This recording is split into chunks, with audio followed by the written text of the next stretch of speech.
We've got Noche UFC 306, Mexican Independence Day, with a Riyadh season sprinkled in there for God knows why.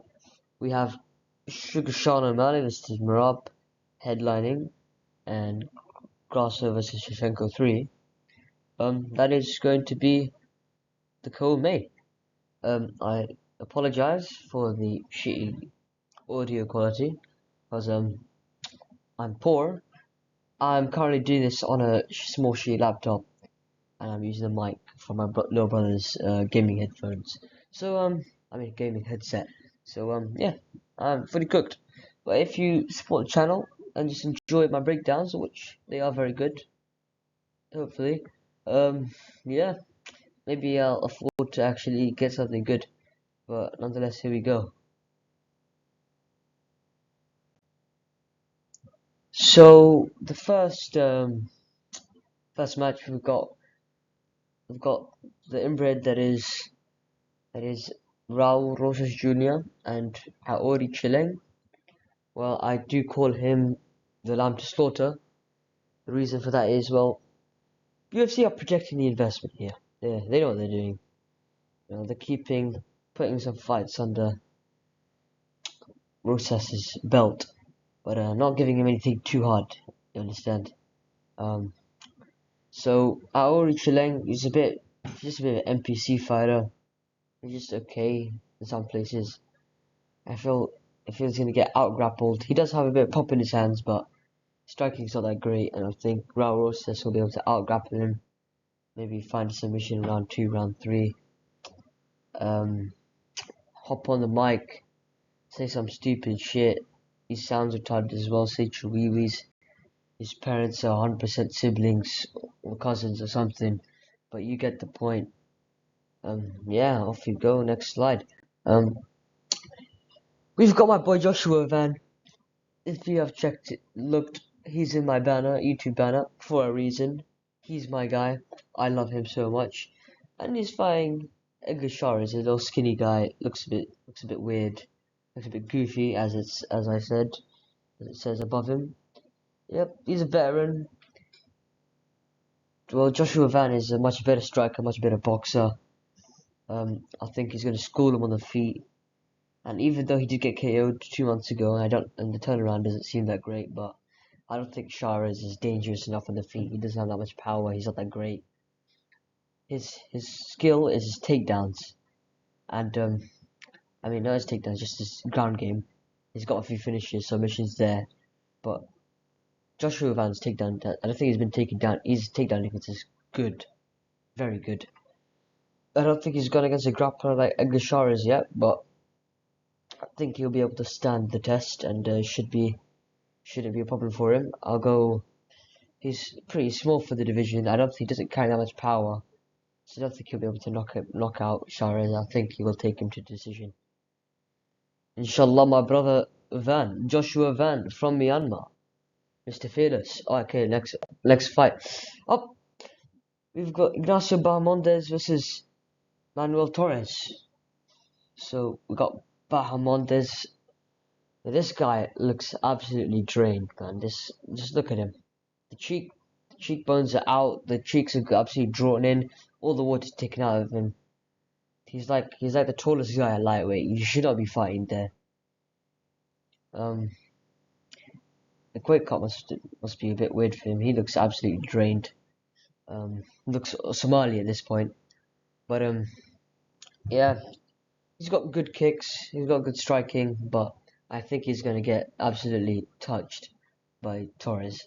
I put Chad because that's literally what this guy is. He's just gonna be Chad vibes. He looks a bit goofy, but he's built. He's strong.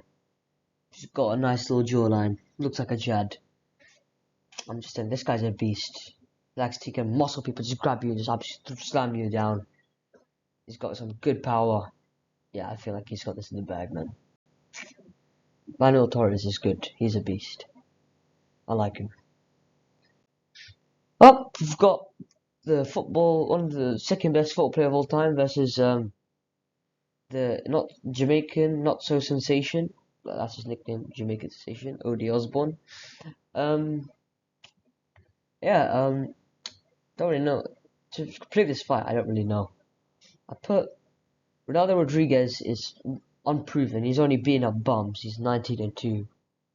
He's only really fought bums, to be honest. So I don't really know. I put shit for Odi Osbourne because that's what he is. He is proficient at losing. He's only beaten the shittiest of the shit, except Charles Johnson. How he beat Charles Johnson is beyond me, and it's actually like playing on me because Charles Johnson beat Van and Odi Osbourne beat Charles Johnson. Now I'm actually tweaking, but nonetheless, I'm gonna give it to Ronaldo Rodriguez. I just don't trust Odi Osbourne to not be shit, but I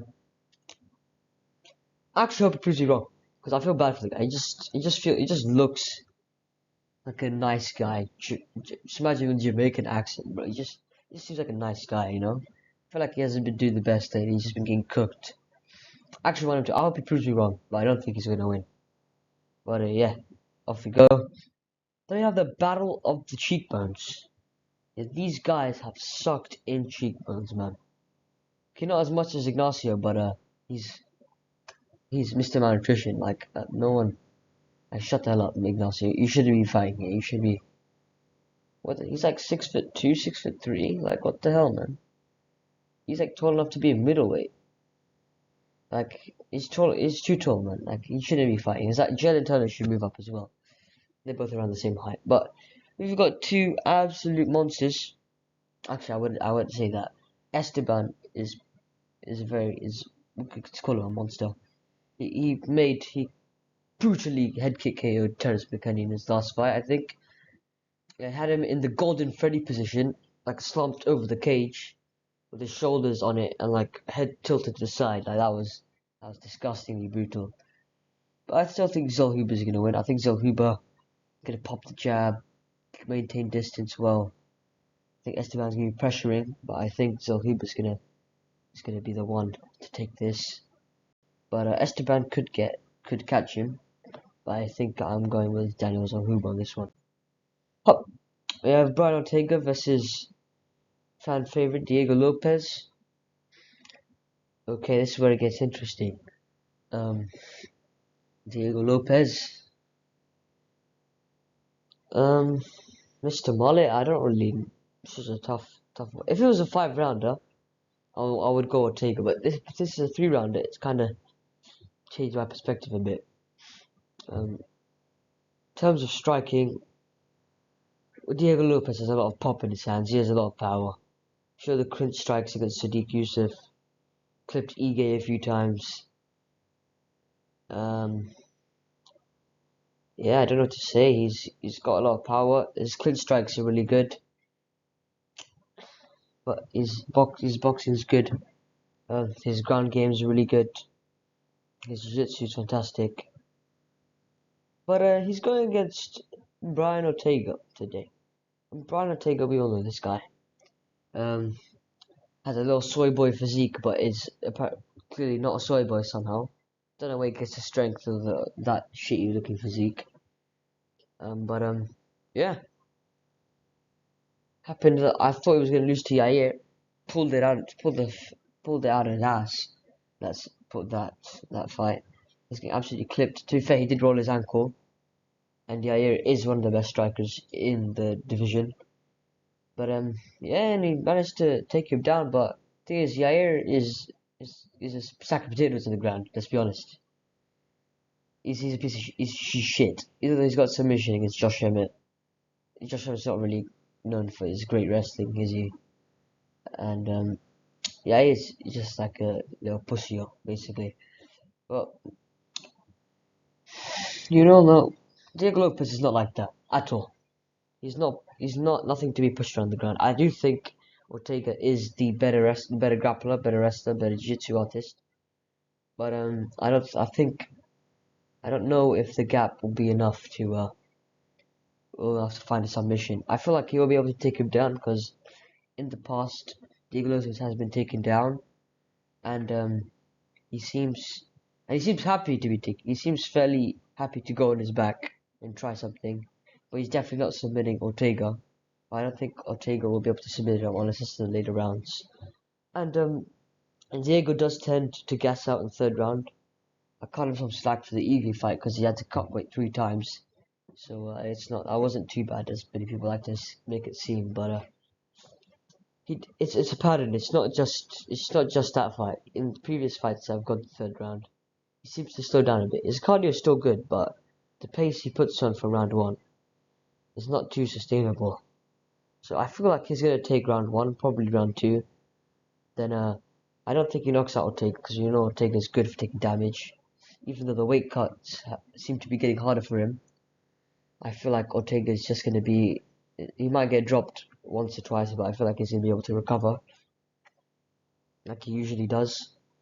So I think maybe round one or two probably goes to Diego Lopez. But we know, but Brian can take damage. He's got good boxing. He doesn't have the best pop in his hands, but actually he does. He does have some pop in his hands. Maybe he did KO Frankie Edgar. Now that I remember, I think he's the first and only one to do it. Oh, he's the first one to KO Frankie Edgar. Because Scientific and Flying need him. I think Vera. Yeah, we all know this. Um, but yeah, he does have some pop in his hands. He might be able to. I think he's maybe slightly better than Diego Lopez on the feet. But he seems to be a bit of a slow starter. I don't think he'll be able to get the takedown. He might. You know what? Screw it. I think he's gonna be able to outstrike. What am I? I think I'm underrating Ortega again. You know, I'm having a change of heart mid think. What the hell's wrong with me? I think in the third round, I think he loses the first round because of the pace. But then second and third, in fact, the box is going to seep in. He might get dropped in the first. His striking is going to seep in. You know, technically, I think he's a bit better than Diego. I think I've been contradicting myself. I don't, because I just said he getting dropped. I think he's a better striker. I feel like being a bit retarded here. Okay, it doesn't matter. Just ignore that. But you get the point. I feel like in round three, the pressure, I think he's able to take him down. And whether he's going to be able to grab the neck, I don't really know. Or get a submission, I'm not too sure. But I feel like this is a 50-50. I feel like Ortega's going to win round three. Diego Lopez is definitely going to win round one. I feel like it depends on how the momentum shifts in round two. It's a bit 50-50, but I'm going to back Brian Ortega, T-City, T-Shitty. You get the point. I didn't back him against Jair. I'm going to back him this time. It's a bit of an emotional pick, but I do not give a shit. Let's go. Hop, and we have Valentina Shevchenko from Kyrgyzstan versus Alexa Grasso from Mexico. Yep. Yeah. We get to see their feet now. I'm joking, but you get the point. This is a pretty. I guess it's pretty. I've kind of stank up the division a little bit. We've seen this twice already. I do think Valentina should have won in the last fight. The 10-8 got to 10-8 is retarded. Sorry if the cutoff, I was just interrupted because my brother was having a seizure, so I had to the hospital, you know, check he was good. He might die in 24 hours, but we don't know about that. So I just came back to finish the video because you know commitments, priorities. Yeah. So if you're wondering why I put a Chevrolet logo in front of Valentina Shevchenko, you know, Shevchenko can be able to Chevy, Chevrolet. Okay, I don't know why I put that there, but who cares? But I think even though I think Shevchenko should have won the last fight, I think she's gonna lose this one. It's been a year or so. She's only getting older. You know, the body's just not hitting the same. Reaction times are gonna be there. Skill for skill, I don't think. I think she'll probably be the same. I don't think she's gonna gain much skill. She could prove me wrong though. But I think Alexa Grasso is just physically better. She's just gonna improve more. She's gonna be quicker, faster, stronger. So her game's gonna develop more. She's gonna get more technical. She must have trained very hard. She's probably gained some more skills in the bag. You know, I feel like she's probably gonna get the decision win here, the UD win, most likely. Oh yeah, and if you're asking why I didn't have the previous two women's fights, the prelims, it's because I don't give a shit, but because I'm not watching those fights. But to be fair, I don't think I want to watch Odi Osbourne versus Rodriguez either. But you know, can't be asked to watch a women's fight, bro. You know, you gonna get me? Okay, now we've got Sugar Sean O'Malley, the main event versus Merab Dvalishvili. Okay, we've got a little midget versus a clown. Absolute cock that is Sean O'Malley, and absolute inbred that is Merab. So, long story short, I think Sean O'Malley is going to brutally KO Merab. Yeah. So, I know a lot of people are going with this pick, but it just makes sense, right? Thing is, when Merab fought Jan, stylistically it was good for him.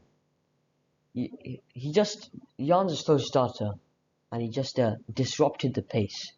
Because Jan likes to box, he doesn't really, his distance management isn't the best, he doesn't fight rangy like, he doesn't have the build that Sean O'Malley does, Jan. Because Jan, he likes to stay in the pocket, likes to hit, and Merab can just spam takedowns. That's what he did. I don't even know if he landed like a single strike on the ground after attempting like 49 takedowns and landing 11.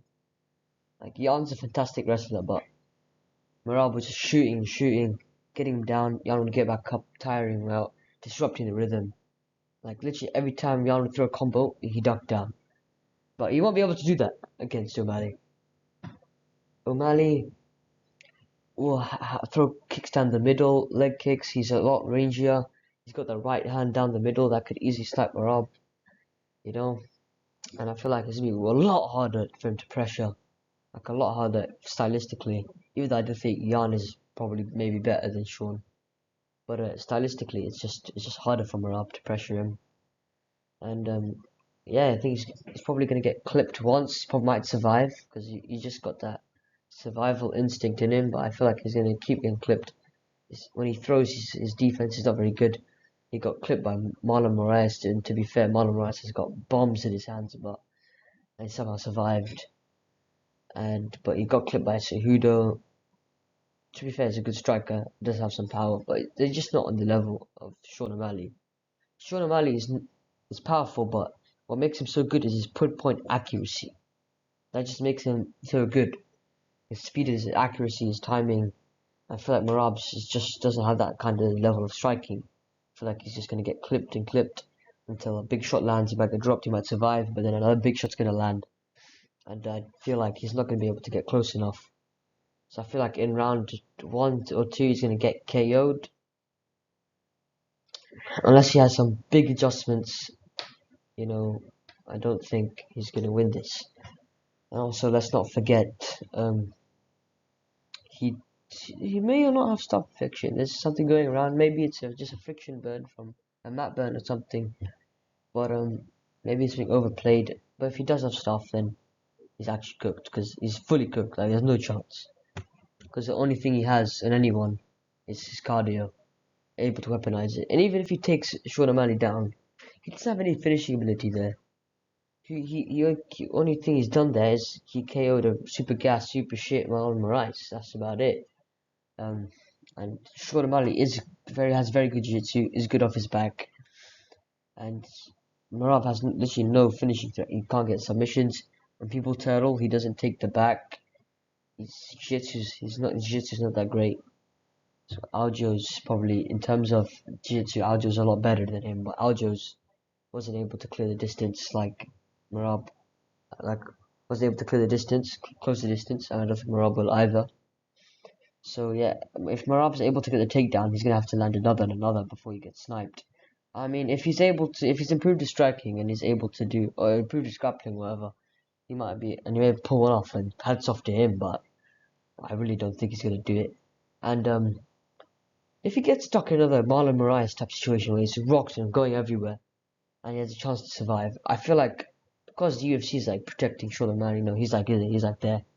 For some reason, they're glazing the shit out of him. Like Dana White loves him so much, bro. I don't know what Dana White has for him. Dana White literally, I don't know. Dana White would milk Sean O'Malley, like straight up, take it from the source, do it himself in a bucket and drink it. I'm just telling you that he would he would rub it himself, get it out and drink it. Or he might just straight from the source, you know, like he's doing with John Jones. You get me? I don't know why he loves him so much. It's just odd. I'll be honest with you. But yeah. So my point is that they're protecting him.